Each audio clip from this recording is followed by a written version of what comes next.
Hello guys, welcome back to my YouTube channel. छोटी बहीण घरी आल्यानंतर अशा प्रकारे हेल्प होते आणि माझी छोटी बहीण जर घरी आली तर मला तिचा कामामध्ये खूप हेल्प होतो आणि खूप सपोर्ट होतो. आदित्य आणि सात्विकची अशा प्रकारे मस्ती झाली. नाश्त्यासोबत माझ्या बहिणीने आज स्वयंपाकसुद्धा केलेला होता. तोपर्यंत सात्विकला मी झोपून दिलेलं होतं, कारण सात्विक थोडा चिडचिड करत होता. सगळे काम झाल्यानंतर माझ्या बहिणीने अशा प्रकारे रील्स बनवून घेतलेल्या होत्या आणि आज त्यांना बाहेर जायचं होतं, म्हणून त्यांनी मस्त आवरून घेतलं आणि दोघं पण बाहेर गेलेले होते. नंतर काय, सात्विक जिकडे तिकडे मावशीला शोधायला लागला, पण त्याला मावशी दिसत नव्हती. कुठे गेली असेल, काय गेली असेल हा विचार तो करत होता. खाली गेल्यानंतर पार्किंगमध्ये आज मन मोकळेपणाने खेळलेला होता, कारण त्याला स्वतःच्या हाताने स्वतः सायकल चालवायची होती. वर आल्यानंतर सात्विक मला अशा प्रकारे चारून देतो आणि मला खूप कौतुक वाटतं की माझा मुलगा किती लवकर मोठा झाला.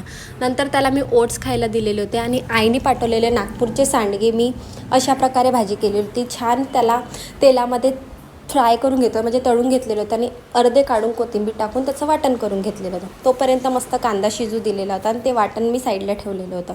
कांदा जोपर्यंत शिजत नाही तोपर्यंत मी अद्रक लसणची पेस्ट टाकली त्याच्यामध्ये. नंतर टमॅटो टाकला, तिखट, हळद, कांदा लसूण मसाला, चिकन मसाला हे सगळं घालून त्याच्यामध्ये मी सांडगे सोडले होते. नंतर कोथिंबीर टाकून थोडं मीठ टाकून पाणी टाकलेलं होतं आणि जे वाटण मी वाटून घेतलेलं होतं याने भाजी खूप छान होते आणि घट्ट पण होते आणि टेस्ट पण वेगळी लागते आणि खूप छान वाटते. नक्की तुम्ही करून बघा.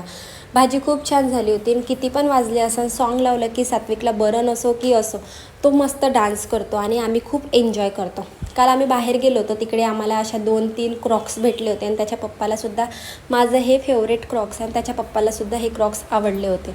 दोघं बापलेकाची मस्त रात्री मया चालू होती आणि मस्ती चालू होती. अशा प्रकारे झोपायचं ट्राय करत होतं, पण सात्विक झोपत नव्हता.